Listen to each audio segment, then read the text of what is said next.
This is our course for golf coaches and trainers.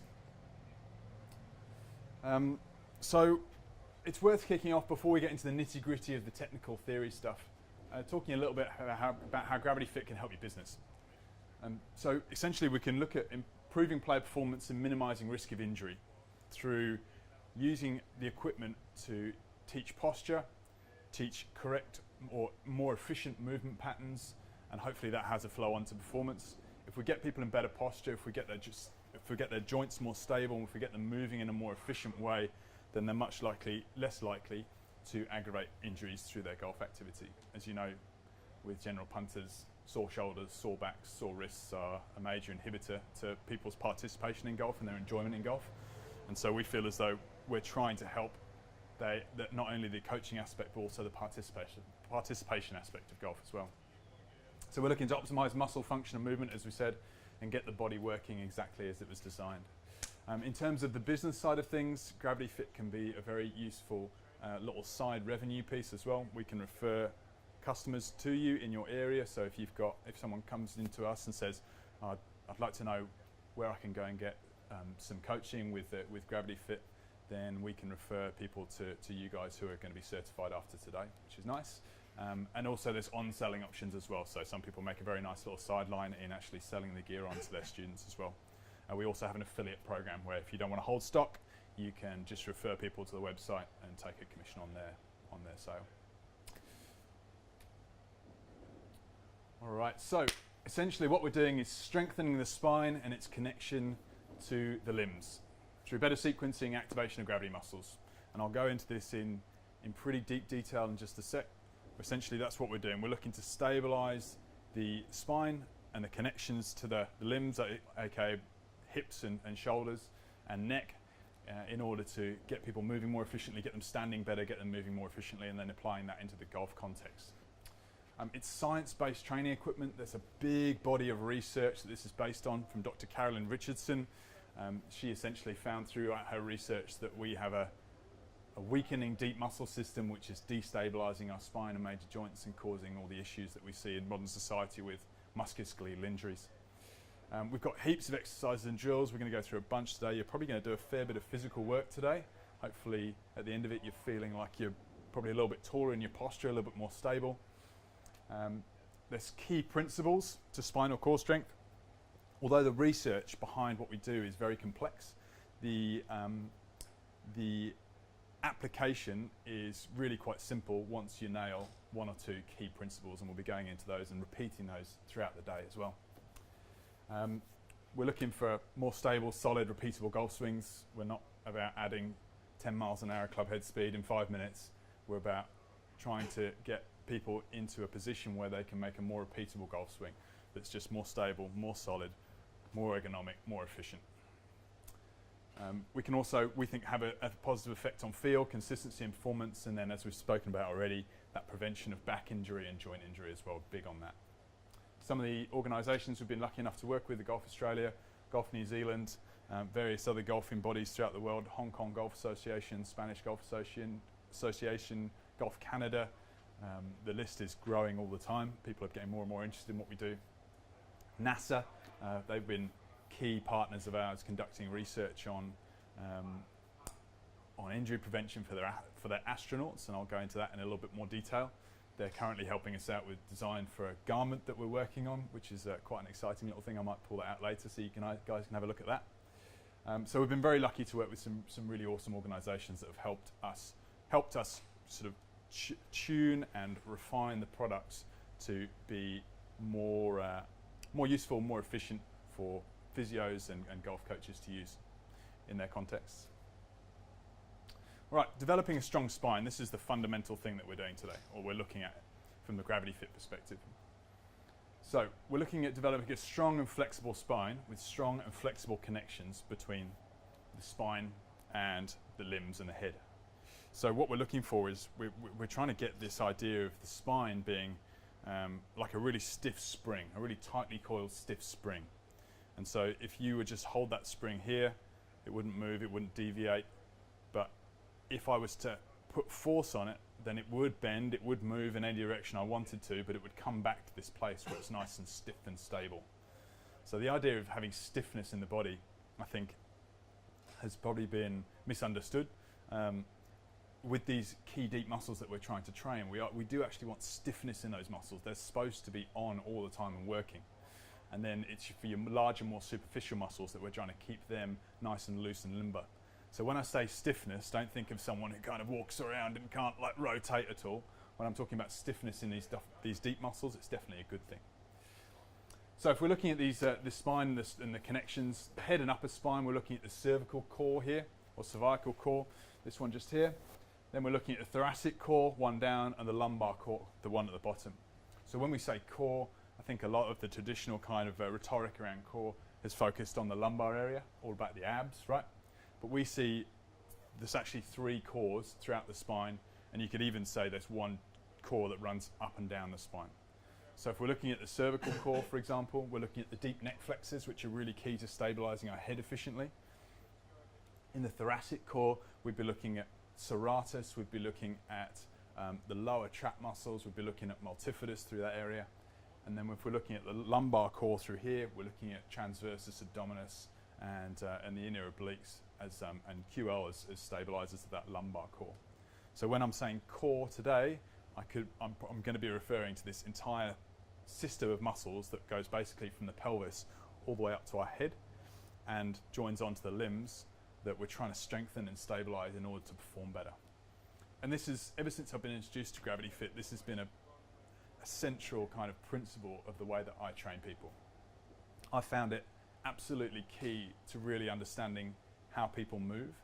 And once I first got my mind a bit blown by when I first got introduced to this principle and then started applying it, I found that my training of people has been so much simpler, and I know that coaches who've been introduced to the same principles have basically been able to solve a lot of the problems and a lot of the kind of the curiosities that they were seeing where you couldn't get people to move in the right way despite repeated drills, exercises and different ways of trying to cue things. Once you get this principle down pat and you understand it, then it's much easier to see why people are or aren't moving in the way that you want them to. So that's a key principle. There's a couple of key principles we're going to look at. This is one of them. So the strong spine, the connections between them. Now the other key principle, theoretical principle that we're looking at is we're looking at these 2 different types of muscles. So we've got gravity muscles on the one hand, and then we've got movement muscles on the other hand. So that's the terminology we use, gravity muscles and movement muscles. And they're basically 2 different sets of muscles that do 2 very distinct different jobs. So our research has basically shown us that these gravity muscles are responsible for posture and for axial strength of the spine. I'm going to use that term a little bit today, axial load. What I mean by that is load that is basically being pushed down the limb, well, down from the hand to the shoulder, for example, down the line of the limb, or from the foot up to the pelvis, or from the top of the head down towards the pelvis. So if you think about it as a pillar, how a pillar tolerates load, that's an axial load. So the pillar would be holding up the roof of the house, for example. That is axial load that goes down there. And that's what we're really working on. And I'll introduce the more practical aspect of axial load as we go on, but that's a term that you need to get your head around. These gravity muscles are also responsible for giving the feel of good posture and body position. So we're really trying to work on creating feels of good posture, because posture is one of those difficult things that is very difficult to remember. It's hard to teach, it's hard to train. The brain doesn't inherently remember posture very well. You can be aware of it 1 minute, you get distracted and your posture will slump straight away. And so what we're trying to do is establish like feels of good posture, and we'll go into a little bit more detail on how to do that from a practical sense a little bit later. We're looking for stability of the shoulder blades and the pelvis. So anyone that's worked with me, I don't know, I've worked with Chris, for example, extensively in the gym, knows that I crap on about scap stability all the time, and I feel as though it's so important to functional movement, and a lot of the coaches I work with as well feel as though it's really important for how the basically how the arm interacts with the body. It's our main connection between the thorax and the arm. And so, for example, if I've got a scapula that is like winging and sort of downwardly rotated, that you might see, very unstable sort of scapula that moves around a lot, then what that does, that internally rotates the shoulder, which has the same effect on the elbow, the wrist, and ultimately shuts down the club face, right? And so if you've got an unstable winging scap, it's going to be very hard to then move that arm in connection with the body efficiently. And so what I'm always looking at is stabilizing those scapula and developing how you can kind of create good feels and good awareness of how that scap interacts with the rib cage and interacts with the thorax, so you can move in a more efficient way. And that applies to the gym, and it applies to the golf swing as well. We're looking at preventing the joints from injury, as we've said. Essentially, if you've got a joint there where the gravity muscles around that joint aren't working properly, that joint essentially starts slipping and sliding and getting out of position, and that has terrible effects for meniscus and labrum and tendons that are interacting with that joint. Those gravity muscles are supposed to be holding that joint in the right position, in that kind of stiff position, but then it be able to move in different ranges. When you've got a joint that's moving around all over the place, you get things like tendons, labrums, etc. get scrunched, they get worn on, capsules get worn down, and that's when you get pain, discomfort, and injury. And that's what the founder, Dr. Richardson, thinks is one of the main issues behind the kind of the epidemic of musculoskeletal injuries around the world is unstable joints. An unstable joint, it's not always apparent that a joint's unstable, especially if the movement muscles around it are kind of locking that joint down. So the range of motion might be really poor in a joint, but it's actually quite unstable. It's moving around in the capsule an awful lot. And so what we're trying to do is stabilize that joint and then allow it to go through good range of motion. And there's even links to say that there's a lot of research coming out to say that the least amount of stability, if you have less stability around a joint, then your range of motion will be consequently restricted. If you have more stability in that joint, then the range is free to move. And we'll go into that in a little bit more detail. Gravity muscles also help keep the bones strong, and they prevent stress fractures. So again, if you manage an unstable joint that's being put through load and put through range of motion, if that joint's unstable, then the bones tend to cop quite a beating as well. So we're here to try and prevent stress injuries and keep those bones strong, protect the bones essentially. Now, what are gravity muscles? I've sort of alluded to them already. We've got the deep neck flexors up through here. We've got serratus, as I've said. We've got lower traps, TVA. You might look at the pelvic floor muscles, some of the key groin muscles here. You know, you've got the VMO on the inside of the leg here. You've got soleus down the back. You've got the foot flexors. There's over 100 gravity muscles throughout the body. And the thing about gravity muscles is they're essentially a one joint muscle. And so they don't cross a joint. So when you get activation of a gravity muscle, nothing really happens. You don't get any mechanical action from the activation of a gravity muscle. So, for example, I could be standing here, and I could be pelvic floor and TVA. Let's focus on that. So I could be standing here, and now I'm completely relaxed. Pelvic floor and TVA are off. Okay, now I'm going to switch them on. Not much happened, right? And it's difficult for me to even tell, let alone someone else looking at it. So if you're a coach trying to look at whether someone's got their gravity muscles activated or not, you're gonna really struggle. So they're kind of a really tricky muscle to sort of control and think about.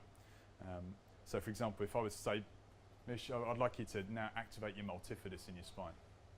You know, Hamish is a pretty well-versed, educated person, probably knows where multifidus is, but he's probably going to struggle to actually actively control it. And so what these muscles need in order to activate is stimulus. And they need gravity sensory information and axial load, as I've talked about. And I'll go into that in a little bit more detail. So these gravity muscles, they're kind of intangible, small, doesn't look like they do much. They're kind of like they're the quiet little workhorse that you don't really notice if they're working or not until you get injury, pain, poor movement, poor postural control. All right. Is everyone okay with that principle of gravity muscles? Yeah? All right. Let me know if you need any more clarity. Okay, on the opposite side, we've got movement muscles. And these are more kind of like the beach muscles, right? These are the ones that get most of the attention in the gym. They're designed for fast and powerful movement. They cross over more than one joint. So I said, with your gravity muscles, they're a one joint muscle. When you activate them, not a lot happens. With your movement muscles, because they cross the joint, when you get activation of those muscles, you get mechanical action. So for example, bicep, I can say I'm going to contract my bicep, my elbow flexes. Easy to understand, easy to measure, easy to look at, right? And these are key muscles. We're not saying that these are necessarily bad muscles. We're basically saying that they just probably get used a bit too much for a job they're not designed for. So they're not designed to strengthen spine and limb connections. They're designed to move us. They're mechanical muscles. They're what control locomotion and throwing and striking and hitting golf balls predominantly. They are designed for movement and not stability. But if you've got a deep muscle system, a gravity fit muscle system that is weak, these guys will want to take over, because our brain doesn't want to let that joint become so unstable that we just fall over and are completely uncontrolled and get injured all the time. So it will recruit the movement muscles to do the job of the gravity muscles. But the problem with that is they're really bad at it. They're not designed to do it. It's a bit like asking a tradie to perform brain surgery. Like, you might be able to have a crack, but the outcome's not going to be pretty. So they're doing a job that they're not designed for, essentially. And that's what we see when you see people who have chronic neck tightness, upper trap tightness, low back issues, really tight hip flexors, that basically results from tight quads. If you see people with really tight pec muscles, the sort of general postural adaptations you'll see from a sedentary society, and you'd see on the teaching team all the time. And things like the TPI screen pick up when you've got those ranges of motion issues and when those muscles are really tight. That's generally because the deep muscle system is weak, it's not functioning properly, and the movement muscle system is taking over and trying to do its job. And that's when, and I alluded to this earlier, that's when you see really poor ranges of motion, right? When all those muscles are tight, that's when you see people who can't, rotate properly, for example, they can't flex properly, and they struggle to do the movements that you're asking them to do because their movement muscles are basically locking down the system and trying to stabilize things desperately because that deep muscle system isn't working. They don't weaken easily, and they cause muscle imbalances, as we've just spoken about. So you get these movement muscles are doing a job they're not supposed to do. They're tight, they're tonic, they're stiff, they're not supposed to be. And that's because that deep muscle system isn't working properly. Has everyone got that concept between movement muscles and gravity muscles? Right? Cool. So we're going to be working basically on your gravity muscles today. We're going to be giving them a tune-up, and we're going to be basically activating them, trying to get them strong. One other thing I should probably say about gravity muscles is that they need this stimulus, and it's really, gravity muscles are all about a neural connection. So they don't, because there's no mechanical load, there's no metabolic cost to using gravity muscles. It's all neural. And so what we're trying to do is build up this neural connection, first of all, establish the neural connection between brain and gravity muscles, and then we're trying to turn that into endurance, so trying to get that neural endurance. So I'd be really interested to see what you guys think when we start doing the exercises. You'll start to feel fatigued, but you're not really sure why. You won't have any particular muscle burn, your quads won't be aching or anything, but you'll just feel this kind of like draining sort of feeling of this fatigue as those muscles as the brain is essentially working hard to try and activate those muscles still and tolerating a new stimulus it's not used to. All right, so that's gravity muscles and movement muscles. Really, that's probably the key concept of today's course. All right, so I've touched on this already, but gravity sensor information, this is the key to getting these muscles active. And this is what most of our research has been around at Gravity Fit, is putting axial load into the body, and when we do that, what happens? So we've recently seen that if we put axial load on the body, and we've used this with our prototype garments, where you put load down through the head and down through the shoulders in the direction of the spine or the direction of the pelvis, the same through the hands towards the shoulder, same through the feet towards the pelvis, we see significant thickening in serratus, in multifidus, and in TVA. So these gravity muscles activate without any kind of thought, without any cue. When you put that load on someone, you put them in an MRI machine, you measure what happens, there is significant thickening. That research is just about to get published, and I think it's going to be really exciting for nerds like me who are interested in that stuff. So how do we load gravity sensory information? As I've talked about, it's all about axial load. So we've got two different examples here. We've got a lower body example and an upper body example. With the lower body example, I've got two different exercises for you. I'm going to ask you, or two different movements, and I'm going to ask you which one has gravity sensory information or axial load and which one doesn't. Okay, so the first one is a little single leg squat. So from here, I'm just going to go with a simple kind of little half squat. That's the first one. And the second one, if you just imagine I was sitting and I'm just doing a leg extension here. Okay, so you've got single leg squat and then you've got leg extension. Which one's the one that's got gravity sensory information or axial load? First or second? It's the first one, right? Yeah. So it's weight bearing. The load is traveling from the foot up towards the pelvis, and then I'm tolerating it through flexion at the knee. Right? With this one, where I'm sitting, the direction of the load, the force vector, is not going back up towards the pelvis, is it? It's traveling out in this direction. That's the direction of the load. Right? Cool? All right, let's look at another example, upper body. So, I'll just do a different example here. So we've got a push-up, for example. So from here, standard push-up. Don't mind the cracks. And then we've got a bicep curl. So imagine I'm holding a little dumbbell here, and I've got a little curl action. Which one is it, first or second, that's got gravity sensory information present? First. Great, you guys are killing it. So as I'm on the floor there, I've got load traveling from my hand up towards my shoulder. And when I'm in this position, again, force vector's got nothing to do with the axial load, it's just going this way. So for this one, so for the lower body one, for example, you'll see I am using my movement muscles. I have to, because we've got a mechanical reaction there. We've got flexion at the knee and extension at the knee. So I am using my movement muscles, but I'm also using my deep stabilizers, my gravity muscles, in order to stabilize that joint. If I wasn't, if I had a really unstable foot, ankle, knee, glute, for example, you might see a pattern like this, and I've seen this 1,000 times in the gym, where you see kind of this type of movement here. Super unstable, nothing's tracking in the right direction. Yeah? And you might see that with the push-up as well. So if someone could do the push-up, but just use their movement muscles, you'd see kind of like, this sagging down here, shoulder blades winging like this, and, you'd see that kind of movement. I've seen lots of 13-year-old kids try push-ups like that. So whilst you're still using your movement muscles to make those movements, you're also recruiting those key deep stabilizers as well. We've got a little note down the bottom there, joint distraction or joint compression, or joint traction or joint compression.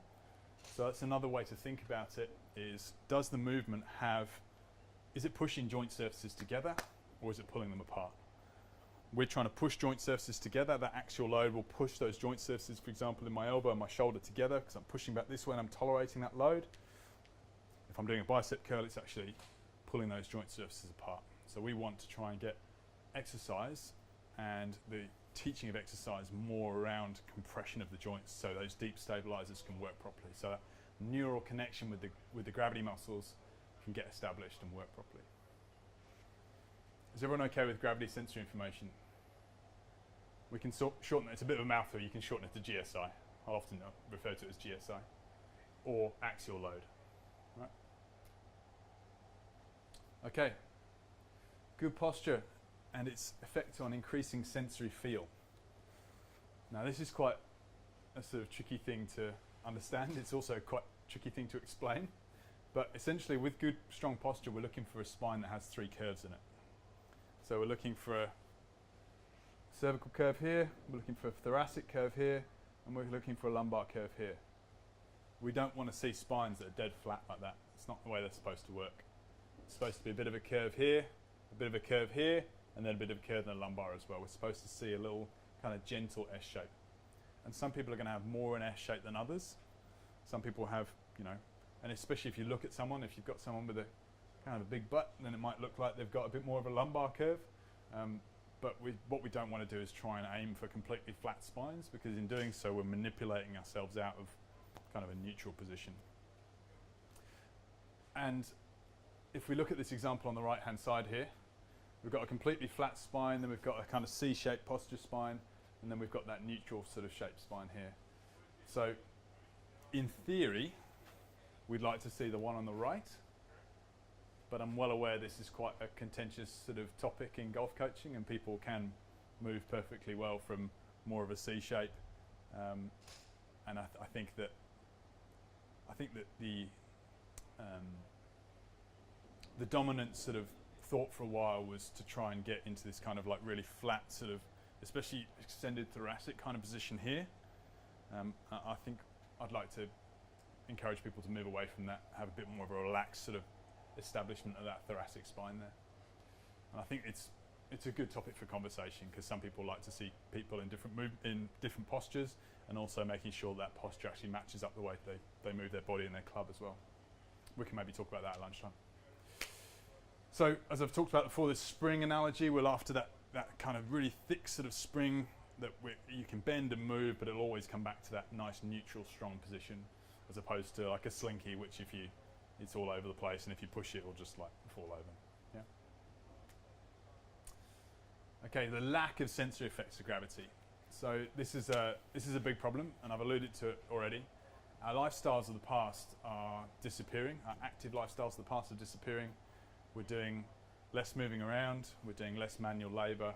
We're doing less picking up things, pulling things, carrying things that used to give us that gravity sensory information that we needed, and that the body's become accustomed to. A lot of those tasks has been taken away. Those manual labour tasks have been taken away and replaced with machines. And so now we spend more and more of our time sitting at computers, sitting at cars, focusing on phones, which sort of drags us into a forward posture, drags the shoulders forward, protracts the chin, shortens the hip flexors, and doesn't really have any of that key axial load that we need. Right? And then if you then add the effects of, I don't know how to describe this, like sort of the popular gym kind of movements, and this is getting better, by the way. The fitness industry is getting better.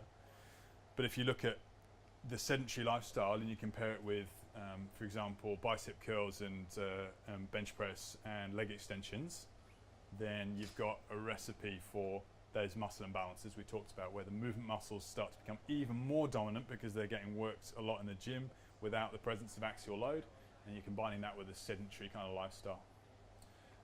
And then if you add open chain sports like golf, for example, on top of that as well, then you're really looking for a recipe for imbalance of muscle and lack of postural control and lack of movement control, and potentially injury as well, depending on how much the joints are being loaded. So this lack of sensory effects of gravity is all the more reason why we need to use exercise tools and exercise techniques that help to load the body again, so we can get that gravity sensory information, that axial load, to strengthen that gravity muscle system up again, because we're not getting enough stimulus from our day to day. Just a quick question, actually. Do you see? So if we've got a typical golf swing, where is there the presence of gravity sensory information or axial load here? Is there any from the upper body as we move this way? Is there any gravity sensory information there? It's not, is there? All the load's going away from the body, right? There's no compression there. But in the lower body, there's some pretty good gravity sensory information. Especially in better players who use the ground better and put more force into the ground, there's actually quite a lot of gravity sensory information. And you'll see that when we're walking around, that's gravity sensory information all the time. Every time I take a step, that is load being pushed up through my feet towards my hips. And you'll see with the equipment, it's largely focused around the upper body, because we believe that's where we're lacking most of gravity sensory information, right? We're actually looking at loading the upper body and the spine in ways that we're not traditionally doing so in our modern lifestyles, in order to get that load again. So some of the fitness trends used to be one of my favourite exercises, the one on the left. Don't use it so much anymore. Just kidding. So certain types of strength and fitness training, as we've talked about already, only exacerbate the problem. Yeah. So what you're doing is essentially you're increasing tone and tightness in those movement muscles by doing things like, the pec deck, and you're decreasing tone and tightness and stiffness, that stiffness and tone that we want in the gravity muscles, by doing those exercises as well. So we're looking to try and correct those muscle imbalances. It's worth mentioning at this point, a little nod to Ramsey McMaster. I don't know if any of you guys have heard of Ramsey or met Ramsey or were fortunate enough to spend any time with him, but he was an innovator in the golf physio, golf fitness world, and while we had Dr. Richardson, the founder of Gravity Fit, while she was doing her research for 25 years, Ramsey, and they hadn't met before, Ramsey was doing this stuff from a practical application, but didn't really know why. He just saw it worked. And so basically he was loading people from an axial perspective. He was getting them crawling around and going up sand dunes and working against pieces of tubing that were delivering this gravity sensory information and axial load on the body. And he saw it worked, but he wasn't really sure why, but it didn't matter because it worked, so people were doing it. And then Dr. Richardson, on the other hand, was seeing the why behind what was going on, but she couldn't really work out how to apply it. And then sadly, only a year before Ramsey passed, these guys met, they started collaborating, and he was a big influence on the design of the equipment. He gave us some fantastic feedback and suggestions on how to make the equipment more practical, because the early ones were a little bit strange, to say the least. Started off with the gravity cap, which you'll see was actually a handlebar with a top of a bicycle helmet on it that you walked around, you actually pulled down like this. And so he gave us some sort of more practical applications where we could load the top of the head without looking like a complete prawn. So we've got a lot to thank Ramsey for, and it was obviously a tragedy that he passed away when he did and didn't have the time to be more kind of involved in the company. So we've got this problem, and then we're going to basically present you guys today with the solution, and then obviously we're going to tailor that to golf coaching and get kind of more technical on the golf coaching side of things. But essentially, gravity muscles weaken in golfers and astronauts. I'll come back to that. Due to a lack of gravity sensory information, or GSI. So what we're trying to do is add more GSI into the body, increase the tone in those gravity muscles, which then consequently reduces the tone and stiffness and tightness in the movement muscles. And then the resultant outcome is a strong anchor or base for trunk rotation. So we're trying to develop this strong spine, strong connections from where we can move and rotate in a really efficient way.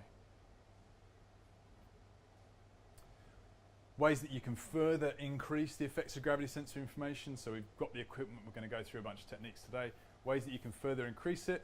You can take shoes off, and I think we'll probably do a lot of stuff bare feet today, or at least with socks. You can take your shoes off, you can do stuff on unstable surfaces, you can use those whole body vibration platforms, probably the most misunderstood piece of equipment in all of fitness. They won't melt your butt fat away if you stand on them. They're basically designed to give you gravity sensory information from the floor up, and they're actually used properly, they're actually incredibly powerful pieces of equipment for toning the deep muscle system. I think, yeah, but they're sold on the fact that, I don't know, for some reason jiggling your butt is a good thing. And then you can use sand dunes as well, anything where you're crawling, unstable surfaces, shifting kind of surfaces, that all adds to that gravity sensory information because you're having to constantly react to a different surface movement. And you can use stomping type movements as well. So again, people that have been used to my style of training know that I really like the kind of stomping type stuff as well to increase that gravity sensory information from the floor up. Okay, so the two different types of learning. We've got motor learning and we've got sensory training. And so motor learning is where most of coaching comes from. The background or most of coaching background is around motor learning. And we're trying to basically introduce a little bit of sensory learning in there as well. So sensory training is essentially delivering information to the body through a non-verbal and non-visual cues. So we're trying to give kinesthetic or touch feels and feedback to the body to which you automatically react. Right? Motor learning, on the other hand, that's the learning of kinetic skills, and that's typically and traditionally delivered with verbal and visual cues, right? So for example, in a golf context, the difference might be, for example, I'm not saying one technique's better than another, it's completely context specific, but for example, a context might be, a motor learning approach might be you telling somebody that their path has to, in order to hit a draw, their path has to move further right. And that's you telling them that, and then you showing them a video of what they are doing and what they're supposed to be doing would be a visual. But then if you have some kind of, if you have a device like the T-Pro, for example, and you can get them to dial into, for example, the back paddle on the left, you've got to move that in a certain way, then they're dialing into a kinesthetic feel, and that's more the sensory approach, which we're trying to basically promote more of, and say that we don't want you to completely give up your current coaching techniques, which potentially are more around audio and visual, kind of the motor learning side of things, but we're saying let's add in a little bit of sensory stuff as well to try and speed up the learning process somewhat. Does that make sense? And every time we add gravity load or gravity sensory information, axial load, that's just basically strengthening that sensory learning, so they can basically, if you get their sensory learning going better, then their response to your motor learning approach will be more effective as well. So muscle imbalances, we've talked about them. They're an issue because you get loss of performance, you get loss of feel and sequence, the axial strength of the spine gets compromised, you lose posture, you lose postural control, lose a connection between the arms and the trunk. So as I've talked about, those kind of winging scaps, unstable shoulders, if that's not working properly, then the torso will do one thing and the arms will do something completely different, as we've seen lots of people do, I'm sure. Poor stability of the pelvis, so you'll see kind of this kind of movement here, and excessive sort of tucking of the pelvis as well, and poor body balance as well. So stability and the activation of these gravity muscles is closely linked to balance as well. So if we've got a very unstable sort of system and a weak gravity muscle system, then you'll see people off balance an awful lot because they can't really control the way their weight's distributed efficiently. They're essentially reacting to forces that are pulling them, pushing them in different ways. And you'd see that all the time, right? People just completely off balance in their golf swing. And then you've got the development of musculoskeletal problems as well. Postural pain, low back pain, spinal issues, osteoarthritis, joint wear and tear, osteoporosis and stress fractures, and then pain in general, where a joint's it's unstable, it's being overloaded, and then it will eventually break down. So muscle imbalance is not a good thing, something we want to avoid. So just to thoroughly hammer home the point, why gravity fit training is essential. Well, we see muscle imbalances are formed due to the weakness of that gravity muscle system.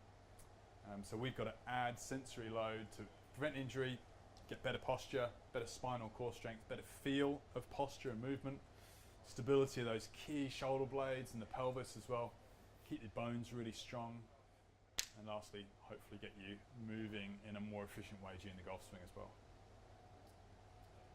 All right, we've ripped through that. So let's just, before we go into the equipment, you guys got any questions for me at this stage? You guys okay with the principles there? Yeah? All right, cool. So what are the primary reasons we'd use the gravity muscles? What are they for? For an injury, lovely. Stability, yeah. Get stability. What else would a good active gravity muscle system do for you? Prevent injury, get you more stable. Yeah, it's responsible for your postural control. Lovely. More range of movement, absolutely. That's something that people don't really necessarily get straight away. Yeah, increased range of movement. So if you've got someone that really struggles to move, despite all the massage and stretching and cues and kind of rotation drills, if they're so locked down in their movement muscle system, that lack of rotation may well come from a deep muscle system, a gravity muscle system weakness, essentially. They can't rotate any further because they're so locked down, for example, in especially their external obliques and their rectus, that the concept of even getting any kind of range when you're doing all your stabilizing from here, from the superficial muscles, is just impossible for them. And I've seen ridiculous increases in range of motion when you've got people in good posture, in good position, their range just increases by a huge amount. Do you guys see that as a problem with people you coach? Lack of ability to rotate? Yeah, a fair bit. All right, we'll talk about that today. When we do the practical stuff, we'll go into that. And give you some nice, easy kind of heuristic, kind of cheap ways to essentially get quick range of motion where you thought it might be impossible. What about like the opposite of that, like too much range of motion? So if you're coaching, for example, you see this quite a lot with juniors. Yeah. So often juniors, if they're unstable and they just have all the range in the world but no idea where to stop and start within that range, this can be really useful as well, because you can tighten up that deep muscle system and you can teach them to stabilize efficiently and get them to essentially use the right muscles. And then often, and correct me if I'm wrong here, Rich, but then often positions in their golf swing you want them to get them to become relatively automatic. Would you say that? Yeah. All right, cool. Perfect. All right, great. And then movement muscles. What are they primarily responsible for?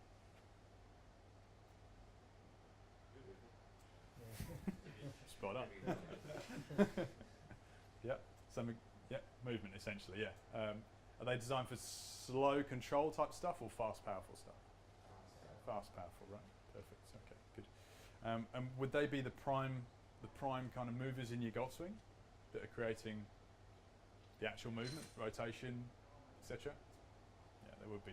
But if they are creating the movement on top of an unstable base, a spine that's moving around all over the place, and weak kind of like shoulders and unstable kind of joints, then yeah, you got a recipe for disaster there.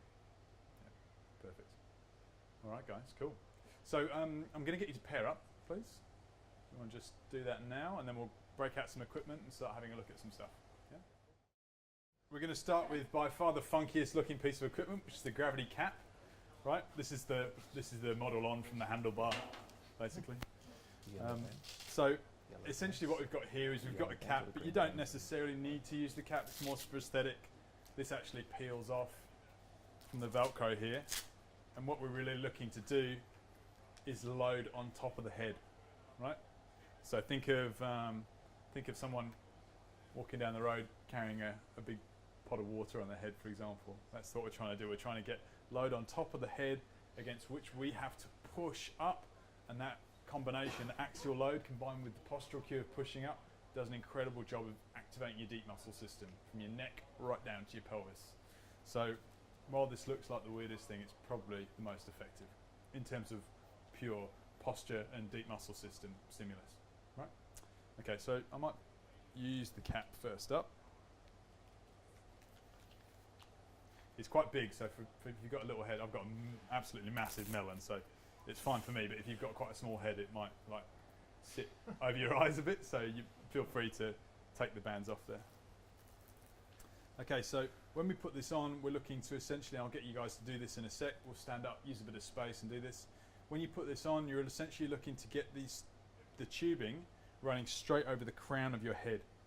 If you orientate it a little bit back or a little bit forward, the load won't be directly axial. You'll either want to pull your chin down or pull your chin up. So be careful when you put this on to make sure that goes over the crown of the head.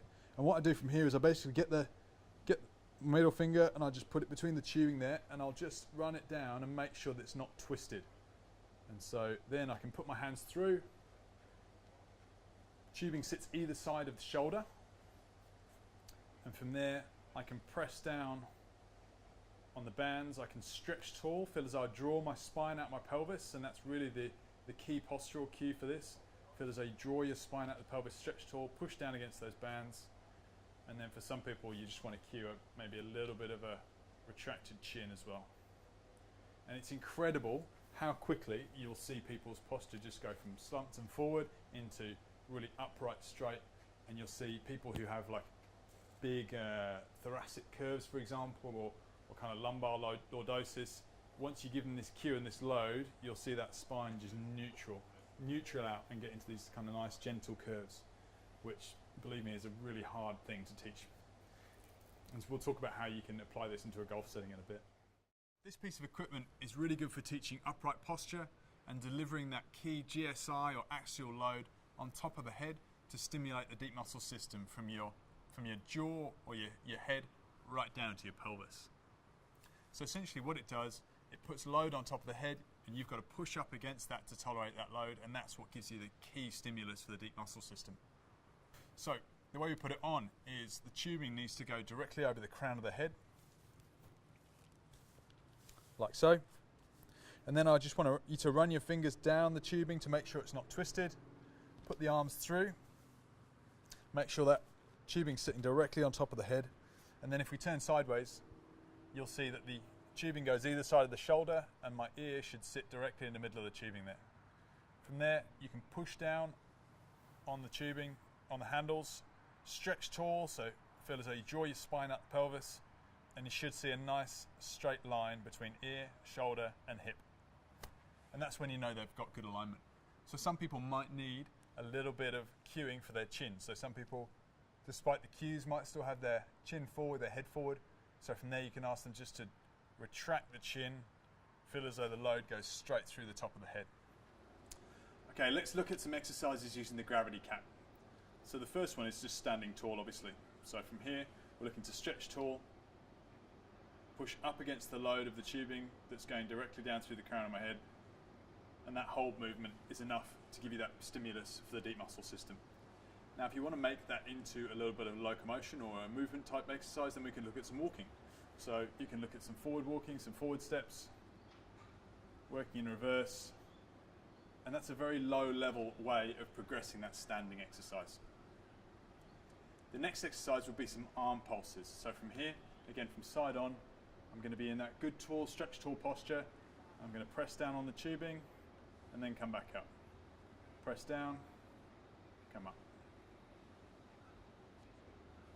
And again, every time you're looking to press down, you're looking to push up, stretch tall into the load from the tubing. The next one we're going to look at is a hip hinge.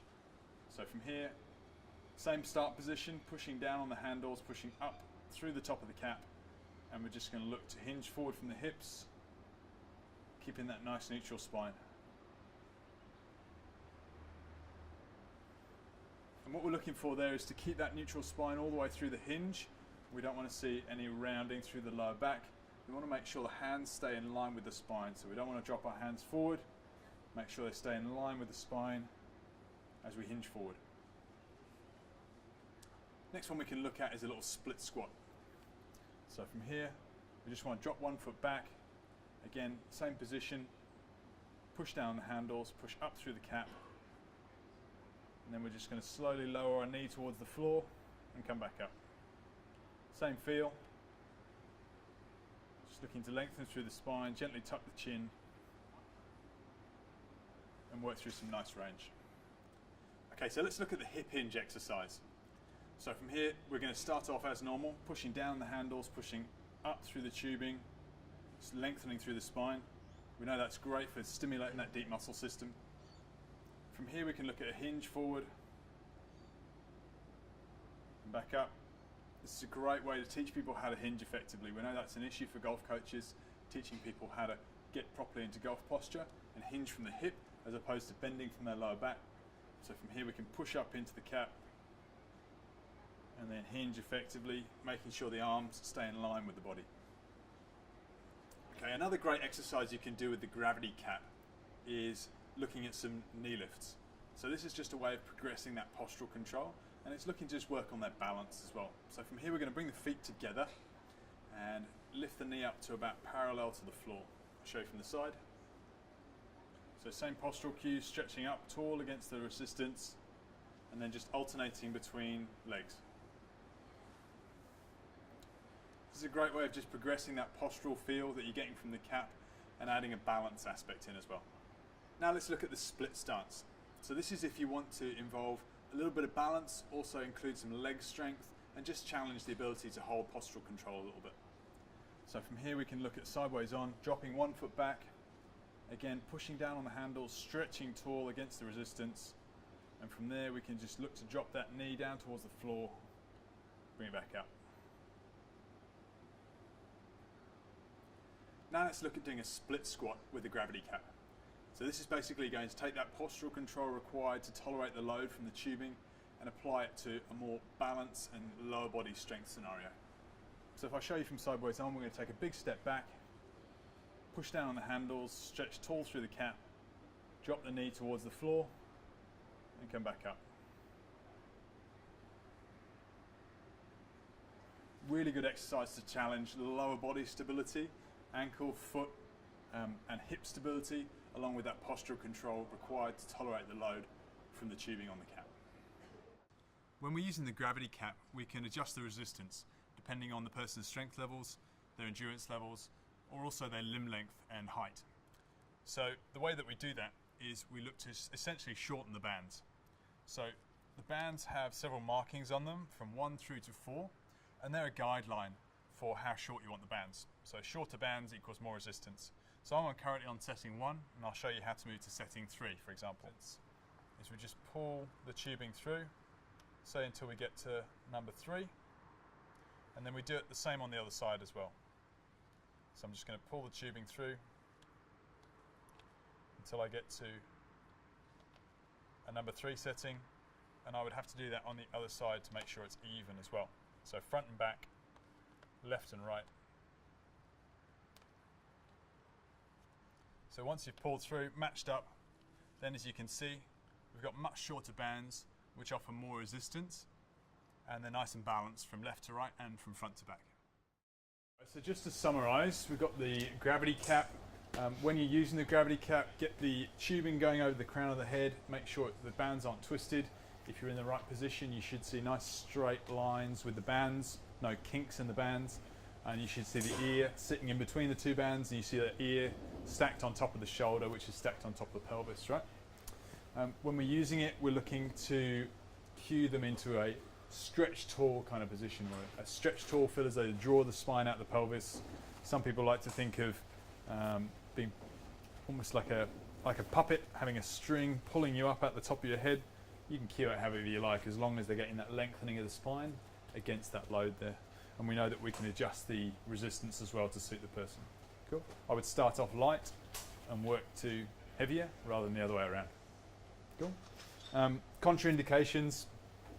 Don't use it on anybody who has acute neck issues. If they have present neck pain, that's definitely a contraindication. Just tread carefully with people who've had neck issues, disc herniations, that kind of thing. It can, in some circumstances, flare up neck issues a little bit, especially if you start them off on a load that's too high. Yep. All right, that's the gravity cap. Perfect. So, next one we're going to use is the core awareness belt. So, this is used to activate the lumbar core and give feel for when it's fatigued. So this is basically pretty self-explanatory. It brings awareness to what your lumbar core is doing. So essentially, if we are in that stretch tall position that we were just doing, then you would have probably felt that you get an automatic activation through here, as opposed to this being lazy and out here. When you stretch tall, this will narrow, draw in, and that means you're using your deep muscle system. So I'm not going to get you to try and draw your belly button to your spine or give you any cues around that lumbar area. I'm just going to ask you to stretch tall. This should take care of itself if you're in that stretch tall position, and then the belt will tell you if you're doing a good job or not. So, as Chris is well aware, he's had this strapped onto him many a time in my gym back in the day. Beeps a lot. Yeah, we heard a lot of beeping back then, didn't we, mate? So, essentially, if this is in the middle of the back here, we've got that part there, those spikes just sit straight on the lumbar, they're pretty soft. And then we tighten that up a little bit. The buzzer should sit straight on the belly button here. And if you're struggling to get it in the right place, this slides as well. So this slides around. So make sure you kind of align this first, then you can adjust the back part after. Now you want to tighten it to the point where if you're in a lazy position, it's going off. And then if you're in a nice tall active position, it falls silent. Okay? Simple as that. And then that will tell you if you're doing a good job or not. You should be able to go through some kind of basic exercises without the buzzer going off, and it'll keep you accountable to the person, to your partner or your coach who you're working with. And this has been an invaluable tool for me in the gym, because it's obviously really hard to see, as we've talked about. It's hard to see when we've got that gravity. Just loosen that a little bit. It's hard to see when we've got those gravity muscles working properly. And so if I've got a little indicator of when they are and when they're not, then it's fantastic. Keeps people honest. So here we've got the core awareness belt, which does exactly as the name would suggest. Brings awareness to your lumbar core area and just checks whether it's working properly or not. So essentially, when we get into that stretch tall position, that lengthened spine position, the waist instantly narrows and takes care of itself. So you don't need to really cue that in any special way. So if I get into that stretch tall position, for example, if I was using the cap, my waist narrows, and then the job of this is just to tell us if we've kept that posture and we've kept that stretch tall waist narrow position. So basically the way it works is these spikes go into the middle of the back,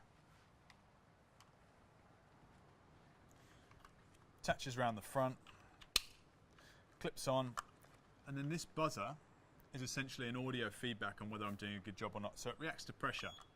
So if I press that, it gives me an audio feedback. Now if I'm lazy, from a side-on position, if I'm lazy here, then I'll get an audio feedback. If I stretch tall, then that will now fall silent. Okay, I'll show you again. Lazy, and then stretch tall and active. So that now gives me feedback on whether I'm doing a good job or not. And then you can apply that to just walking, lunging, squatting, and ultimately some golf swing context as well. So this is how you put the core awareness belt on. The spikes here go in the middle of the back, like so. Fasten the buckle at the front. This is a pressure sensor and it gives you an audio feedback, and that's supposed to sit right on the belly button. So if I'm in a good posture, then that should be quiet, but if I'm in a poor posture and my belly is forward, it will tell me by beeping. So again, good posture is waist narrowed, it's full silent. Poor posture, belly out, you get the audio feedback. So the core awareness belt, you've got the buzzer, which attaches via Velcro onto the inside of the buckle. We've got the back chock, which gives you awareness for your lumbar spine there. Hold that there. That's it. And then we've got the adjustable strap, where you can loosen and tighten. And when you've got the setting that you like, you can tuck the strap away, and it will just maintain that length.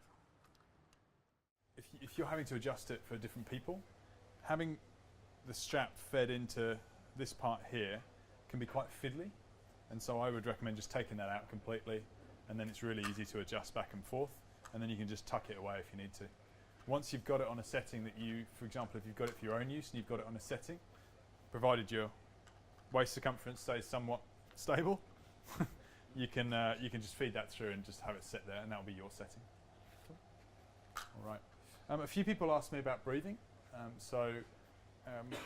You'll notice if you're a big belly breather, then it will be quite difficult for you to keep the buzzer quiet. And so what we recommend is breathing more from the rib cage, or aiming to breathe more laterally from the rib cage.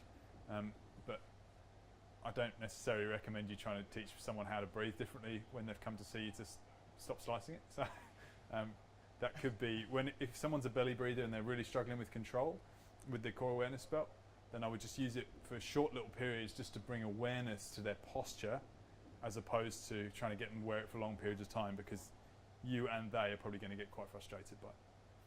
But we're going to go and do some more exercises, and we're going to do some actual testing and screening using the core awareness belt in a little bit. So we'll come back to that. Okay, the thoracic spine. So this is an area that Gravity Fit, I think, have made some kind of incredible and really important developments in, and it's something that we're looking to try and strengthen, stabilize, and bring awareness to in an area that probably gets quite ignored. So thoracic core, if you're looking at thoracic, most of the kind of common thoughts, especially in the fitness world and the golf fitness world, are around thoracic mobility. It's all around kind of like getting on a foam roller, arching back, trying to mobilize the thoracic spine both in extension and also in rotation, which no doubt is important, but we feel as though weak thoracic spines are probably more of an issue than necessarily stiff thoracic spines. And as we've looked at before, I've talked about before, if your gravity muscles are weak, if you've got a weak thoracic spine, then that's going to contribute to that lack of range of motion. So we've got a few little examples here where we've got, right, that doesn't work. Or does it? Not really. Okay, so we've got basically three sort of thoracic spines here where we've got, we're a little bit flat through this area, and then you've got the shoulder blades are kind of winging and protracting and moving away from the rib cage.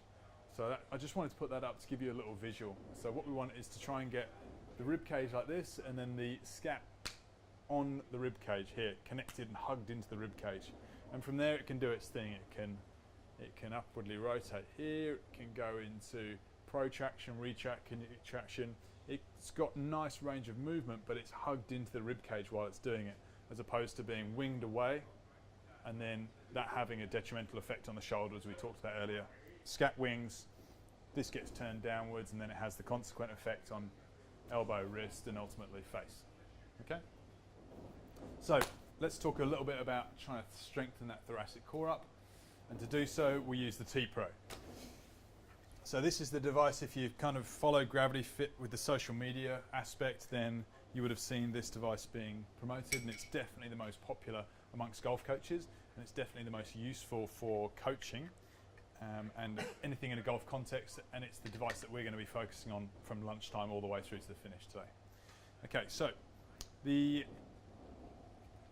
device is really interesting. So this is called the Backbow, and this is basically designed for the awareness. So this has nothing to do with axial load or GSI.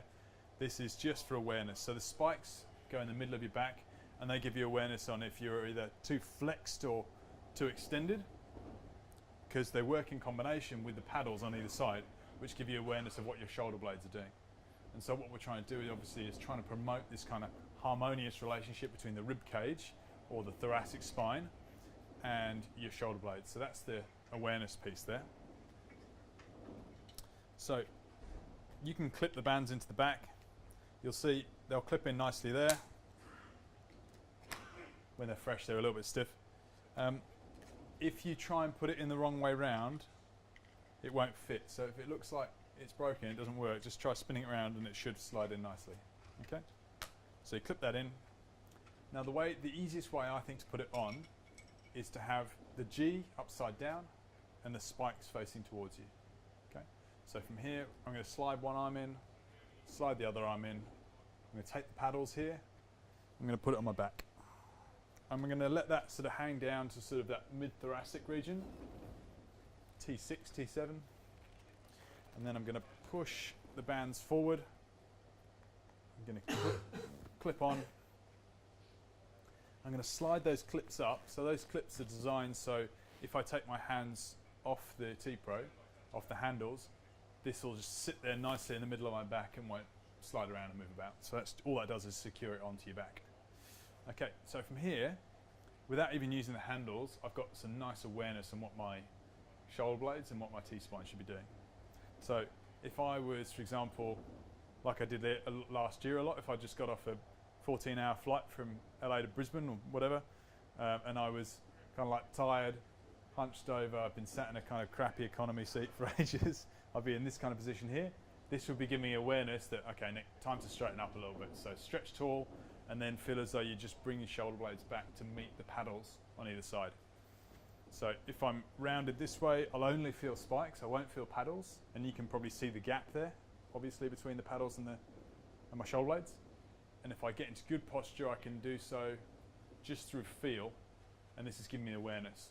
So right now, because I've done a little bit of quick postural activation so far today, that feels relatively neutral. But for some people, it can feel like a really extreme change. Okay, on the other end of the scale, if you've got someone who has a very flat thoracic spine and their normal is this really kind of, you know, chest up sort of military posture, then they won't be able to feel those spikes at all, and they're going to have to actually relax through their thoracic until they can feel those spikes. Cool? So you can get people on either end of the spectrum. Now, the tubing is what delivers the GSI, the axial load. So the standard grip we use is we go thumb down from the outside and just go across the fingers there. I'll show you again. Thumb down from the outside, across the fingers, and from there we're going to press forward, thumbs up, And again, I'm trying to keep those 3 points of contact exactly the same. I'm trying to keep my thoracic spine on the spikes and my shoulder blades on the paddles. And we've just got a nice little kind of soft bend at the elbow there. Cool.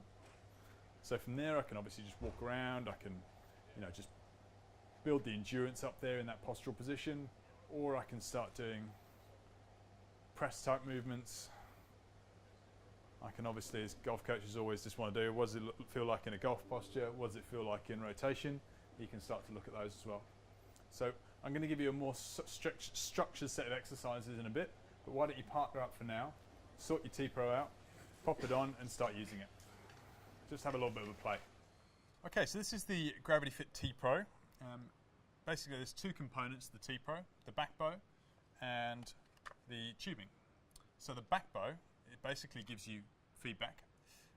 So these spikes give you feedback on your thoracic spine position, so it will tell you if you're either too hunched or too extended, and then the paddles on either side tell you what your shoulder blades are doing. And what we're trying to do is aiming for a match-up between your thoracic spine or your rib cage and your shoulder blades, and this will tell you if you've got that relationship going well. The tubing is designed to give you that key gravity sensor information or axial load down the arm. So basically the tubing clips into the back here, and then to put it on, you essentially have the G upside down and the spikes facing towards you.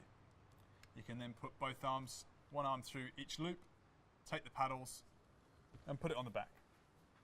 And that wants to sit right around the middle of the back there. Once you've got it in position, you can stretch out the arms and then fasten the clips, which you then slide up to the armpit.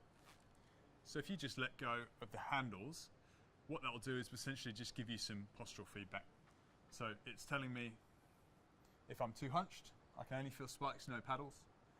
And if I'm too extended, I can't feel any spikes, I can only feel the paddles on either side. So I'm trying to find a happy medium where I can feel spikes and paddles. So for me, that just cues me to be a little bit more active in my shoulders and a little bit more retracted in my shoulders. So the tubing, essentially we use a little grip where we go thumb down from the outside, across the fingers there, thumb down from the outside across the fingers, and then we can press out in front. So that's just a standard posture that we can use to basically get our postural awareness going and a postural endurance, and from there we can look at a bunch of different exercises, press type movements, hinging and golf swing movements as well. Let's have a look at the difference between the green bands and the yellow bands. So green bands are a bit stronger and yellow bands are a bit lighter. Green bands are more appropriate for exercise, posture and training the endurance in the deep muscle system, and the yellow bands are more appropriate for when we actually do skill acquisition, golf skills, club in hand. Okay, so you can take these green bands out and substitute them for the yellow if you just put your fingers underneath the tubing, the thumbs just above where the green nub is here, and just pull the tubing up. That should clip out nice and easily, and then you can substitute for the yellow, get it in position, push down and it will clip back in. Okay, so if you've got someone who is struggling to get their shoulder blades back onto these paddles, they might be a little bit tight, so tighten the pecs, a bit rounded through here, and they're really struggling to get the range, to get the connection there. You can take these nubs out here and you can put in some stackers, which are basically like training wheels, and they're going to give that person the ability to get connection on the shoulder blades with the paddles and get their postural feedback without overreaching and forcing them into an uncomfortable position. So that's great for demographics who are perhaps a little bit older, a little bit more rounded, a little bit struggling to get their shoulders back here. Just use the stackers to help them out. Okay, so here we've got the T-Sensor, which is basically a shortened version of the T-Pro bands. The reason they exist is basically so you can wear the back bow but not have the handles from the T-Pro flapping around in the middle. So if you've got no intention of doing any press type movements, you don't want the axial load or the GSI for some reason, you can take the T-Pro bands out, you can substitute with the T-Sensor bands. So that goes on just like the T-Pro, G upside down, spikes facing me. From there I can just put it over the back. Again, it sits in exactly the same position as the T-Pro, and to fasten that up or to tighten it up, I can just pull down on this nub here, and that will just shorten the bands, hold it in place nicely, and now I've got some good postural feedback, but without the kind of distraction of the T-Pro handles flapping around in front. All right, let's look at how we can wrap the bands in certain ways to help strengthen the internal and the external rotators of the shoulder.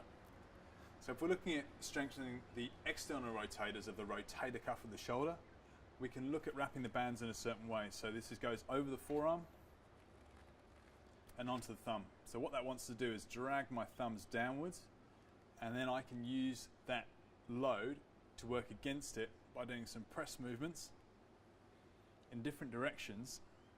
And every time I push out, I'm rotating my palms from down to up, and that's really getting the shoulders and the rotator cuff on the back of the shoulder, getting that fired up. Fantastic way of not only warming up, but strengthening those key muscles that control the shoulder blade. The other way we can wrap the bands is to pull us into external rotation. So we would go underneath the forearm onto the thumb, and from there we would look to start with palms up and work palms down. So now we're working the internal rotators of the shoulder blade. And again, you can press in different directions. You can go high, low, you can even mix it up. And again, fighting that resistance, which is trying to pull my hand open or pull my shoulder open, is a really good way of warming up and also strengthening those internal rotators of the shoulder. Core body benchmark, which is actually 7 tests for your lumbar spine and 7 tests for your thoracic.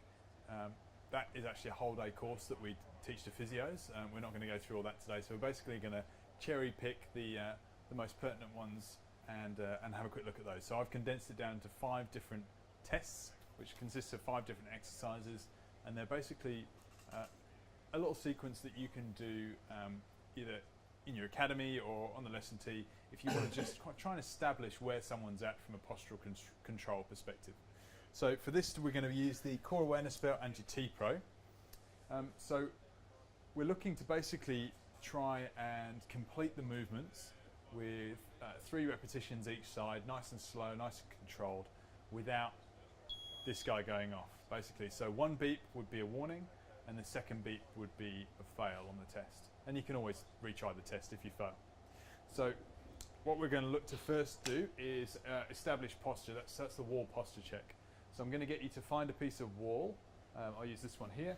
And I'm going to get you to try and connect your bum, your mid-back, and the back of your head on the wall with your arms up here. I'm going to get you to try and hold that for about 20 seconds without this guy beeping and going off. Cool? So that's exercise number 1. That way. So the same cue applies. We're still trying to get that stretched tall feeling. You obviously fail the test if this goes off. You also fail if you can't get your even pressure on your head, if you can't get connection between the back of the head, the T-spine and the butt all on line with the wall as well. So that's also would be a fail technically. Cool. Also another fail is if your only strategy for not having this go off is just to hold your breath. All right? You've got to be able to breathe during it as well. That's a cheat and that's a fail, right? Cool. So criteria is quiet buzzer, even breathing, 3 points of contact. Okay, next up we've got the stationary lunge, which is halfway. So I'll introduce all these and then I'll go back to the start and we'll do it step by step all together. So stationary lunge, halfway. We're going to throw the T-Pro on for this. So the addition of the T-Pro is to basically give the person testing a visual of whether you are controlling your shoulder blades and your T-spine properly. So if you're watching your partner and you're administering the test, then you would look at, are you keeping those 3 points of contact, or are we seeing loss of contact there, or for example loss of contact with the spikes. Yeah, so it's 3 points of contact need to stay nice and even. So for the stationary lunge, again we're looking to stretch tall, feel as though you draw the spine out the pelvis, the buzzer should be quiet, and then from there we're just going to slowly work down towards the floor and come back up. Nice and slow and controlled. What was that? So are you wearing that properly? Am I? It's not bleeding. Oh, I see. Right, yeah, it still works. Yeah, right. Okay, so trying to do 3 on each side, nice and controlled. Again, one beep is a warning, the second one is a fail.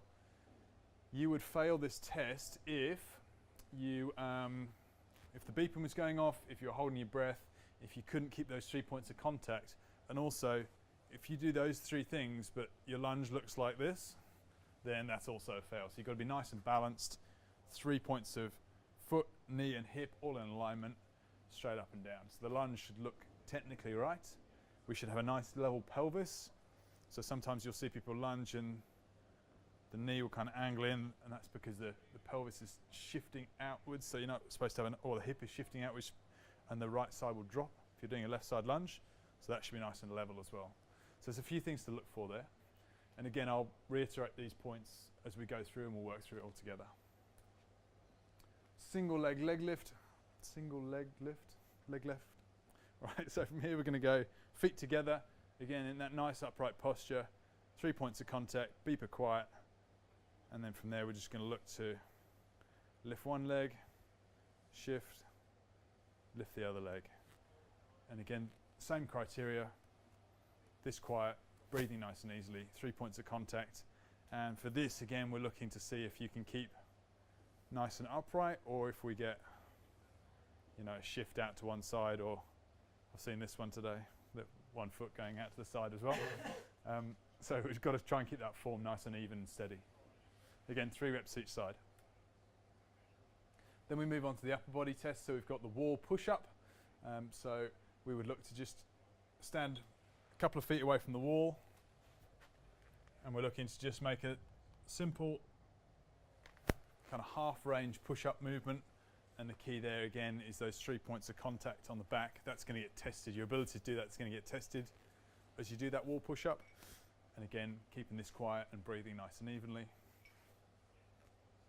And then you got that same push-up but with a single arm. So in this position, and again, 3 reps each side, trying to keep those same points nice and controlled. So those are the 5 tests. Using the Gravity Fit equipment is a really good way to do warm-ups. So whilst the injury risk with golf isn't particularly high, it's not like you're going to go and pull a hammy teeing off the first. It's really important to warm up for golf if you want your performance to be consistent. And using the Gravity Fit equipment will help you to establish good setup, make sure that you're moving properly, and that your postural feels and your movement feels are nice and consistent from performance to performance.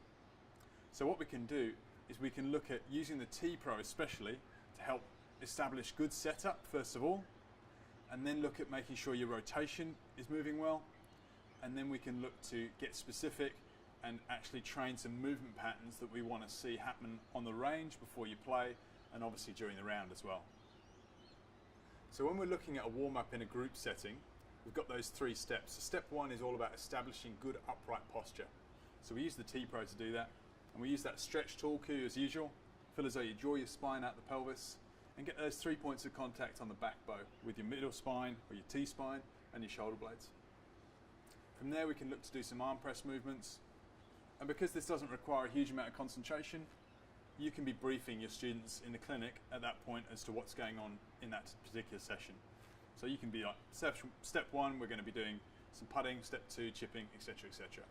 So you can use that time that would normally be dead time when they're listening to you as actually just getting that upright posture established and getting some GSI into the body. So step 2, we can look at some quality rotation and balance. So we're taking the upright posture and we can look at some rotation. So with a wide stance, we can look at just having the hands out in front, 3 points of contact, and just making some turns with the heads fixed. Rotating from the upper body, keeping the lower body nice and quiet, and just making sure we've got those 3 points of contact on the back bow. The second exercise in step 2 will be bringing your feet together and mimicking the same movement. So looking to making those turns again, just keeping the lower body nice and quiet, knees together, pelvis not rotating, and you're just moving from your upper body. And then step 3 would be looking at a lunge or a split squat with some rotation. So just taking that balance aspect a little step further. Split stance, hinge it forward, and look at just rotating side to side. And at this point you can allow the hips to move a little bit more, as we're getting closer to more of a golf type movement. And then step 3, we can look at some actual golf posture stuff. So we can look at hinging forward into golf posture, working some stomps and pulses, taking that upright posture and translating it into your golf setup. And remember, we're looking for small little circles, small little stomps, just to re-establish and ingrain that feeling of good posture applied to golf setup. Then we'd look at the lunge with rotation. So from here we'd look to take a nice strong lunge, probably just stop about halfway down. You don't need to go all the way down to the floor with the knee, and then a nice strong rotation over that front leg. So for example, if I'm lunging with my right leg, I'm turning to the right. Lunging with the left leg, I'm turning to the left. Same principles apply of trying to keep that lower body nice and stable, foot and ankle nice and planted, and turning with the upper body, controlling the rotation by making sure you got those 3 points of contact on the back. So step 3 in the warm-up, as we've said, is all about training golf-specific movement patterns. So from here we can hinge into golf posture, and we can look at some stomps and pulses. So looking to add some more GSI into the body to help re-establish and ingrain those postural feels. So we're looking at some small stomps into the floor and some small little circles with the hands. Again, the stomps and the pulses with the hands just help put information back into the body and ingrain those postural feels to your golf setup. Next exercise we're looking at is the split stance rotation. So from here, we're going to go with a nice split stance, hinge forward. We're getting pretty close to a golf swing context now. And we can work through some rotations. Again, nice and stable in that lower body, stable in the foot, knee, hip, rotating nice and cleanly from the upper body, keeping the 3 points of contact on the back bow. Now let's look at a backswing and follow through. Last exercise in the warm-up. From here we're actually practicing the things that we're looking to work on in the clinic. So for example, you could have someone working just that upper body rotation, keeping the lower body quiet, and then having the rest of the rotation happen after that. You could be dialing them into feelings on the back bow, working the bands in a certain way, but essentially we're looking at making backswings and follow-throughs, just rehearsing the movements that you'd like to see happen in the rest of that clinic. So we're going to start on the afternoon session, as I said, which is more the kind of coaching application of things. And rather than me speak to a bunch of coaches about coaching, why don't we use a resident expert who's basically, Richard has actually provided Gravity Fit with a lot of different ideas of how we can apply the T-Pro to coaching. And he's always thinking and innovating of different ways to do things, which is pretty cool. So we've got a diverse range of applications, and I might just let Rich take you through that list and maybe just discuss, I suppose, how you use the T-Pro and why you use it. Yeah, sure. So set up posture, essentially everything that I look at with any athlete is, or how they move in their golf swing is pretty much a derivative of how they set up. So set up, I think, can be a little misunderstood, as Nick sort of alluded to earlier about the whole straight spine kind of model. And so once working with the guys from Gravity Fit and somewhat assessing the player to try to get the 3 cores aligned, it definitely allows us to get the player moving really well. So from a setup posture point of view, spend a lot of time basically cueing the player, if we're using the T-Pro, cueing the player into the 3 points of connection. And when Nick was showing how to set up before with the hands going through thumbs down back to back, a way that I often explain that to the player is if you do that, Nick, just to demonstrate to the guys. So when we go through, I often explain that when I'm in this position here, when I rotate, that's actually going to externally rotate the shoulder back into position as well. So if you look at a lot of common problems in golf setup, if the scap is unstable or the shoulder's internally rotated this way, you're going to get the forearms, I guess for a term, being in a more of a pronated position through the address. That's going to affect forearm rotation, thoracic movement, how the club sets, etc. So the T-Pro is a brilliant way of actually getting that sensory feedback of externally rotating the shoulders, it's sort of somewhat, I don't often have to talk a lot about getting into good hip bend because you're almost forced to if you're trying to maintain the 3 points at the top of the spine. So a lot of the time why players don't get great pelvis bend or hip bend is because they flex too much out of the thoracic, and then so essentially once you get the 3 points, they're sort of somewhat forced to learn. And it is actually, I think sometimes we take for granted too, like the simple movement of bending from the pelvis or creating flexion in the pelvis. A lot of players just don't know how to do that, so we somewhat kill two birds with one stone getting into that position. So With that inside out grip, and we've had a couple of people ask. So essentially, when we put the hand in this way, and then we go thumb up, if you were completely relax your hand, you'd feel that wanting to just drag your thumb down a little bit, want to drag you into internal rotation and pronation with the wrist. And so in order for me to get my thumb up, I've got to externally rotate against that load, which activates my rotator cuff. So my rotator cuff is working to make sure that that shoulder externally rotates. And the way you can tell is basically looking at the inside of the elbow. Where's the inside of the elbow pointing? As Rich said, we don't necessarily want to see people set up in this kind of position with the elbows inside of the elbow pointing in towards each other. We'd rather sit them here, because then that sets the shoulder a lot better. Is that right? yeah, 100%. And I always do swing capture with players with the T-Pro off and the T-Pro on. I think posture is one of those kind of unsexy things that players, like amateur golfers, don't so much want to.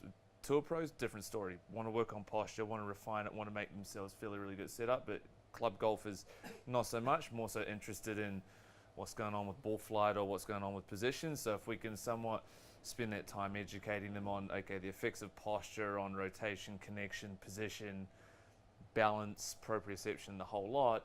I think when you do it both kinesthetically with through the sensory feedback, and then actually show them a swing capture as well as to what the difference is with the posture's doing, the buy-in to the player is somewhat there, and the understanding is formed straight away. So I'll always go back to posture first before anything else. Fantastic. Effective rotation. Yeah, so effective rotation, what I look for in the golf swing is, I often describe it as there's three big main areas that rotate. You've got your thoracic spine, your pelvis, and the shoulder. And then the stability is going to be typically coming from the scat, the lumbar, and I guess somewhat the feet. So effective rotation, once we've got the player into position here, is then initially I'll work on the disassociation, so the sense of stability through the base, thoracic mobility I do a lot of that 30-degree turn or 30-degree pivot, both backswing and forward swing direction. And one of the cues that I often trigger the player into, because you get the player into this position all the time, and then the first thing they want to do is it'll be a quick movement, so it'll be quite fast. The arms get back across the rib cage like this, so the trail arm will flare from the right side, the left arm gets back across. They think they're doing the right thing, especially kids do that. So just giving the cue of the arms are never allowed to cross the rib cage, so it's always a thoracic rotation with scap stability. So effective rotation is where we're getting the rotation out of the correct areas. Once we've created that, say, I guess that initial 30 degrees of separation or of disassociation, then allow a little freedom of movement through the pelvis or through the lower half. And we start building up effective rotation through backswing and downswing direction as well. And then the T-Pro basically provides feedback on especially the arm and body 100%. connection. So if I was to, for example, look at that initial takeaway position, if I were to go do a decent job of that first initial move, I can feel the 3 points of contact. If I was to drag my arms across, then I've instantly got a gap between my shoulder blade and the paddle, and I can really feel the spikes digging in there now. So that's the way you use the back bow to sort of bring the attention to the feedback on the effectiveness of that first move. Absolutely. And that somewhat, like, I guess, leads into the body-arm connection. So body-arm connections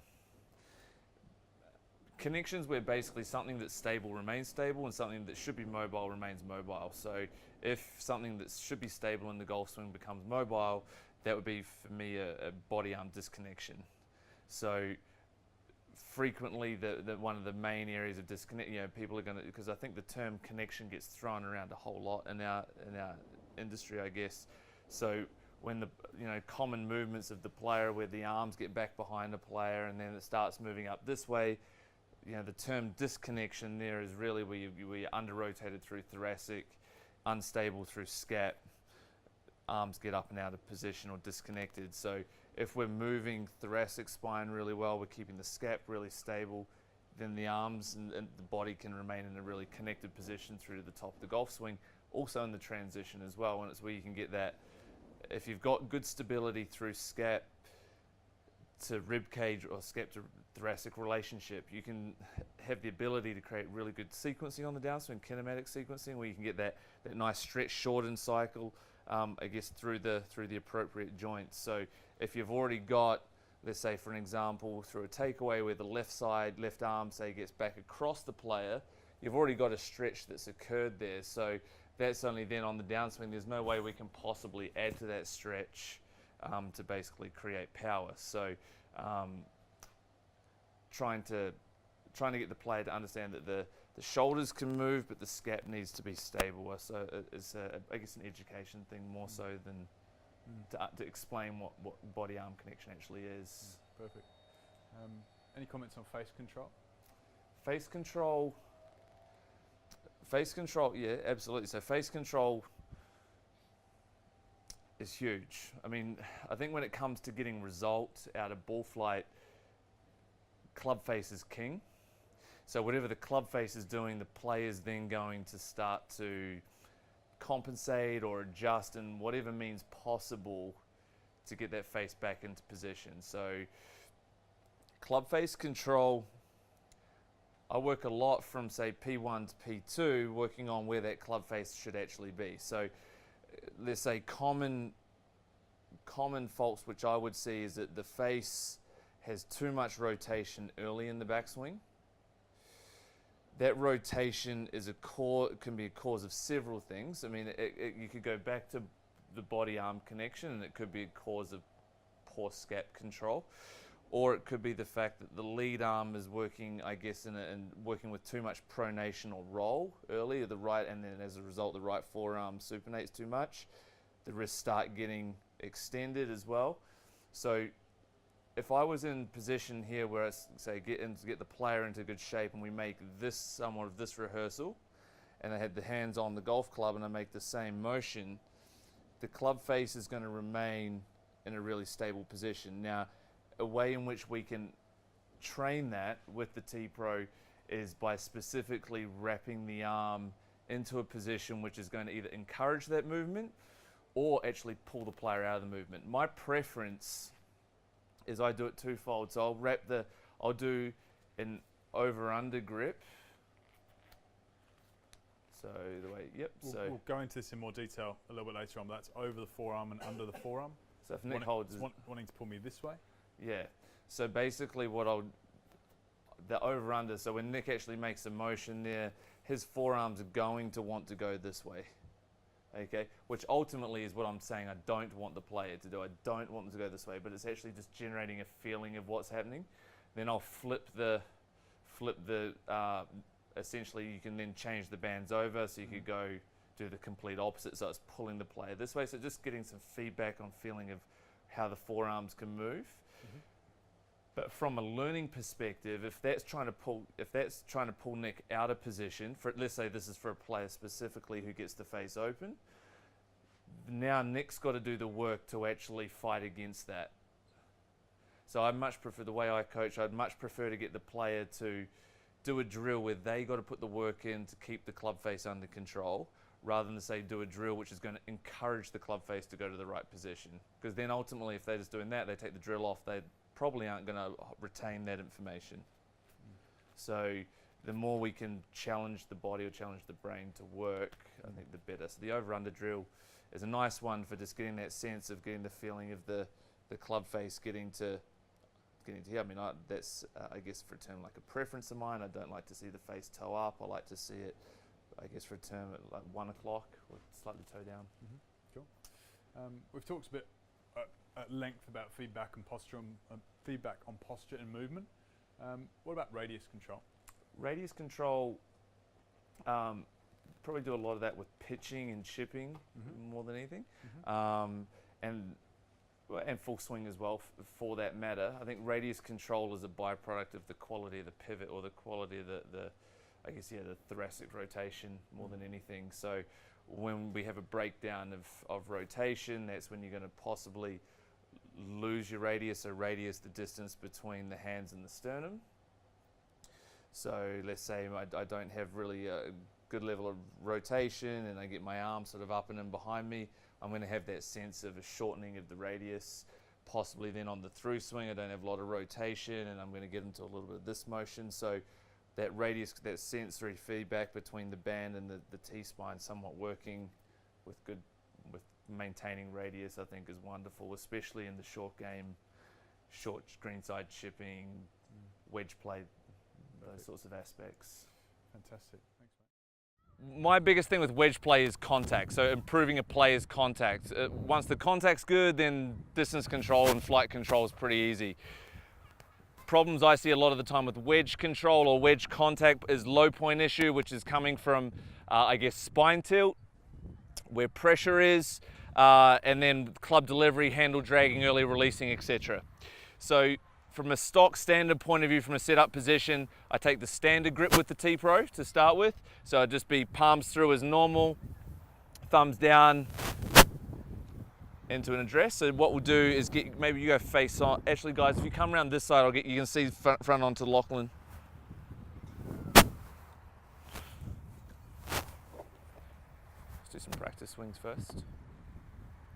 Okay, so from a setup perspective, what I'm going to look for, if you relax for a second, okay, is that we're going to get the 3 points, obviously, we've got palms that is going to start out in front just to get the sensation of setting the upper back or setting the scap in a stable position. I like to teach the trail foot slightly back with the lead foot a little open, so the trail foot square, lead foot forward, lead foot tilted open. Then what I'm going to get him to do is I'm going to get him to then feel like he hip hinges down. Okay, take your grip position, my friend. And what we're actually trying to get the sensation of, ball position is still pretty central, but I like to see the shoulder line pretty level. So an issue with when I see typically with players and set up with their wedge play, they get too much right side bend, especially if they're leaning forwards as well.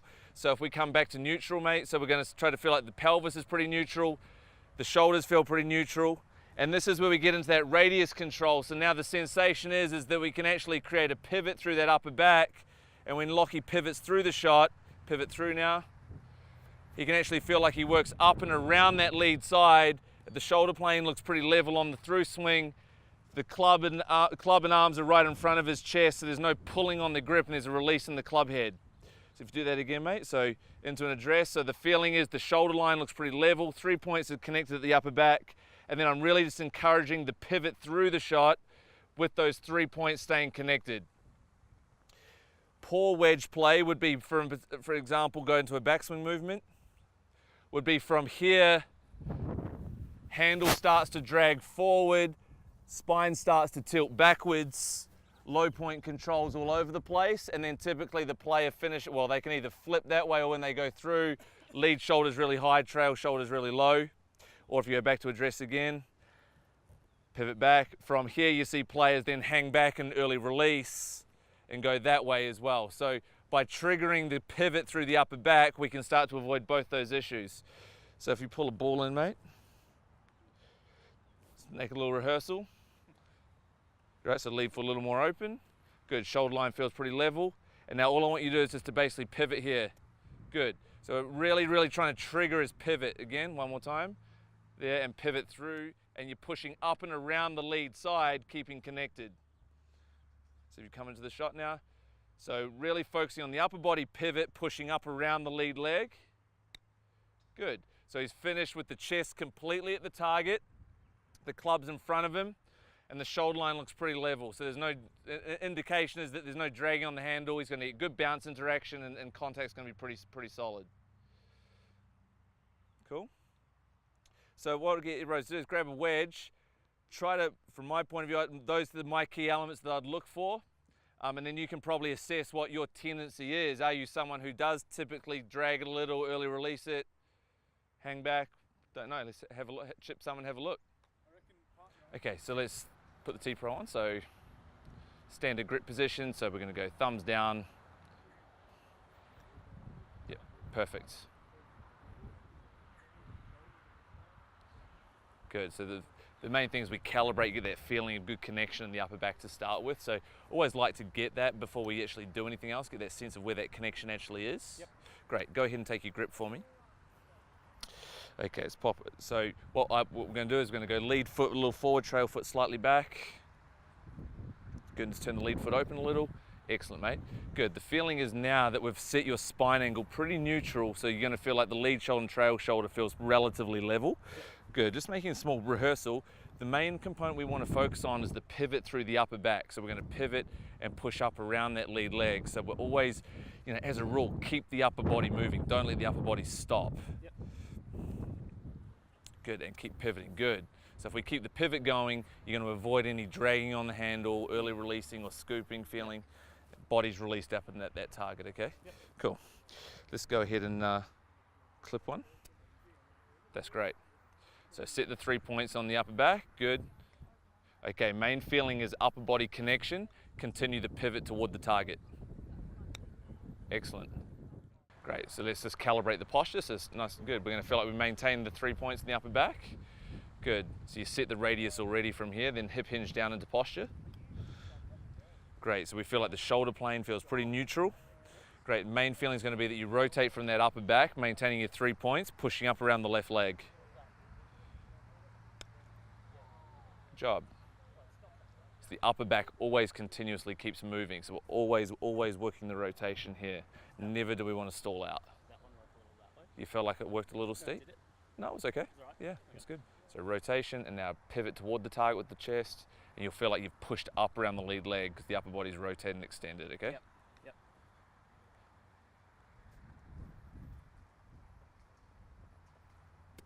Yeah, very good. Yeah, so it's a lot shallower, isn't it? You can actually feel the bounce start interacting on the turf a little more as well. Definitely. Yeah. Set one more. Really good, high quality pivot through that thoracic spine. Scap stability, pushing up around the left leg. So push up around the left leg with the upper body.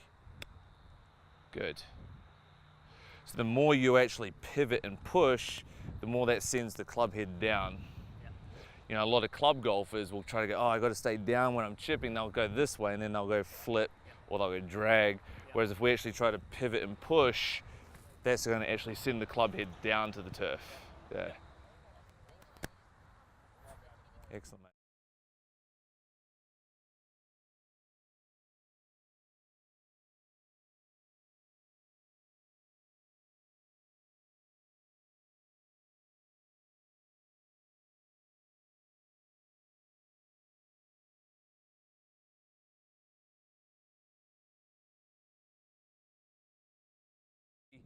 What we're going to do is, if we can get your T-Pro back on, mate, so we're going to go into a regular grip position. So I always start with the regular position. Just palms down. Palms down, correct. Okay, and then into your grip position. I typically get the player when working for initially when doing this to take the grip in an upright position. So what it gives the athlete the opportunity to do, let's set the posture on. So we've got the 3 points connection in the upper back. I try to cue the sensation of the rib cage to the pelvis feels quite close, so we're not extending the spine up and retracting the scap back. So we're going to feel like the abs are somewhat, I guess, engaged or switched on, glutes are switched on. Then we're going to forward bend down into posture. So the very first thing we've sort of, I guess, achieved with Ari is he's got nice natural posture. So he's got that slight little S shape to his body. Good connection in the upper back. Now we're going to get the sensation. I'm going to start him with doing a disassociation. So we're going to feel just that 30-degree turn with the upper body, both backswing and through swing. A couple more. Good, just getting the awareness of where the T-Pro's getting the connection in the upper back. Now we can make that first 30-degree movement through the backswing. You'll notice the club face is still under control because he hasn't basically had any excessive, I guess, rolling in the forearms. From there, if we do that again, mate, now we can maintain the connection in the upper back and allow the pelvis to keep moving. And we can actually get him into a full turn where he's now still got really good scap connection, 3 points in the upper back. He's got a little bit of pelvis movement or rotation, good thoracic movement, and then he can just basically go ahead and maintain those 3 points and pivot through the swing. Good, go again. So we make that first move, that first 30-degree turn, and now feel the upper body and lower body continue, maintaining those 3 points. Okay, then we're gonna go into just moving through the ground and moving through the pressure through the ground. So I'd start him with hitting, if he hits 6-iron 150, I'm only gonna get him hit at 100 yards to start with. And I'm mainly focused, 99% of my energy is focused on that first move off the golf ball, that very first 30 degrees of rotation. And just reassuring the player, keep rotating, mate. He only needs to go this far. So typically your club golfer is going to want to, I guess for a term, stall out the rotation, get this movement going up, we lose position here. So really just encourage, that's why I sort of trigger them into hitting the shot only 100 yards or so we take that emphasis of the speed away at the moment. So start upright, set the posture, good, rib to hip, good, forward bend. Make that first 30 degrees of rotation. Now complete the turn and hit it. Good. So I'd get them doing a few partials to start with just to build awareness on the feeling and then put it into one motion. Good. Thorax first, 30 degrees. Great. Rotate and strike it. Excellent.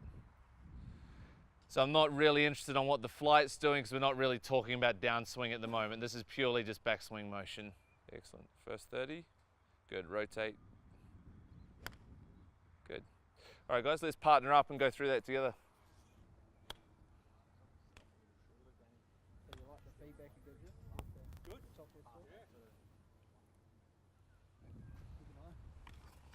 Doing that to me.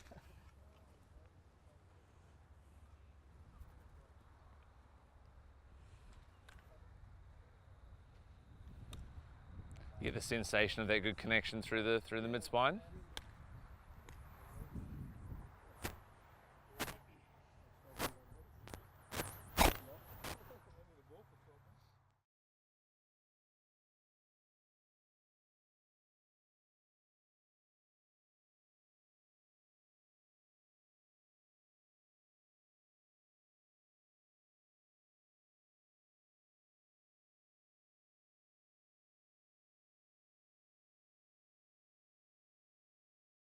So then, yeah, now you got to keep the feeling like you keep the pivot going. So the shoulders still have mobility, right? So that lead arm's not getting back and up across your rib cage versus where it like was going over here before. Yeah. You understand what I mean? Yep. Yeah, which means the left scap's breaking down or getting unstable, isn't it? The inside of the lead arm doesn't touch the rib cage, and we work the rotation out of the thorax. Work thorax, work thorax. Good. Let the pelvis turn. And rotate, work with me, rotate, rotate, rotate, pelvis turn, yeah, good.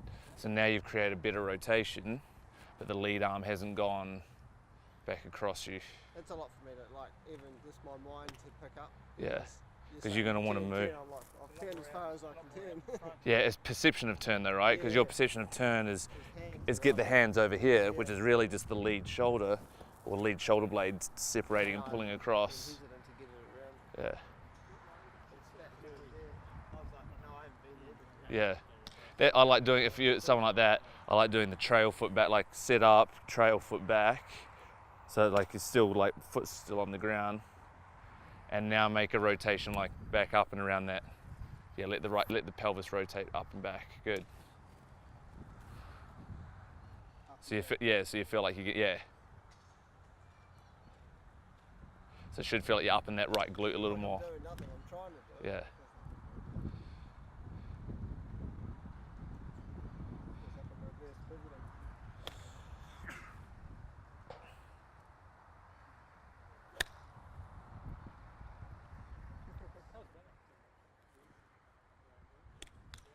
Nice, Anna. Yeah, yeah. Good, so we're set really, really stable through the scap. Yep. Good, make your first move off the ball. Good, can you go a little further? Good work, okay, and now you're gonna complete your rotation.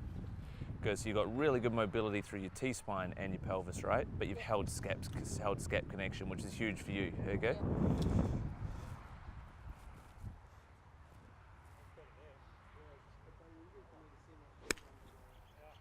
job. Certainly you feel it like from here to here. Like Yeah, it stays. That's right, yeah. So you're not going to feel any excessive rolling or rotation, yeah. You can't roll them this way. No. In an upright position, set the scap, get the rotation of the forearms, and then we're going to take a forward bend from the pelvis, maintaining your 3 points, the upper back. What I like with this is where it's set up is now we have the shaft and the forearms matching up. And what Lockie can do is now maintain the 3 points in the upper back. He's going to feel like basically his transverse abdominals or his mid back, his lower back is really stable, and he can make the putting stroke from up in the top or the mid back. So we're always going to have that sense of connection in the upper spine, maintaining a really consistent, neutral, sort of somewhat path. So when you often see with players with too much face rotation or path issues, we see especially on PuttLab data, this starts to tidy it up pretty darn quickly. Okay, and then if it doesn't tidy it up in terms of face, then we start looking at arm wrap positions or even putter fitting from that point of view.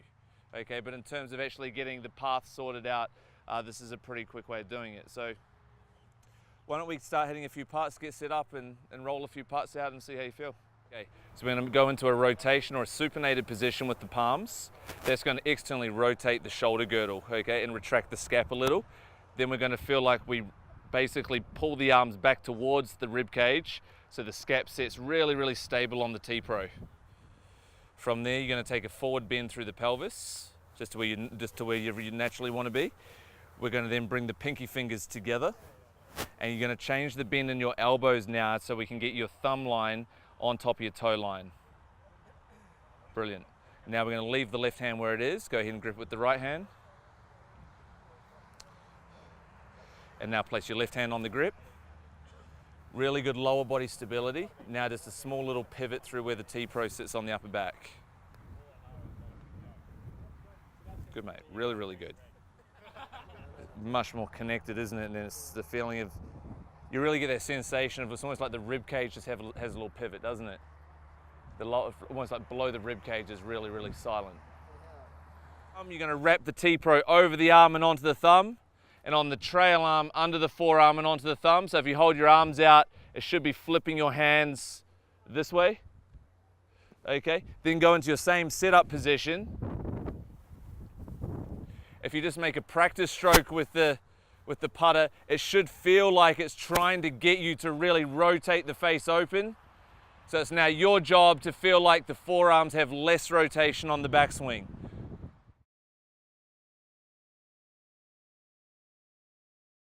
So this drill is specific. So if one of your athletes has a player with too much face rotation, what we're going to do is we're going to put the grip position into a place which is going to actually encourage more face rotation, so you have to work for it to try to avoid that rotating. So the way we do this is the over-under grip. So with the lead arm, you're going to wrap the T-Pro over the top, over the top. Yep. You got it. And then under on the trail arm. Perfect. So if we hold the arms up in front, we're getting rotation with the palms that want to go this way. Correct. So if we now go into your putting setup, so go ahead and rotate, tuck and tilt into position. And if we just make a practice stroke, you're going to get the feeling of when you stroke, that's really trying to rotate open. So what you're now going to do for me is go back to setup. We're going to really try to feel like we minimize that. So we've got to fight against the pressure of the bands now. Excellent. Feel that? So you're actually having to do the work. Correct. All right, let's go ahead and hit a putt like that, Anthony.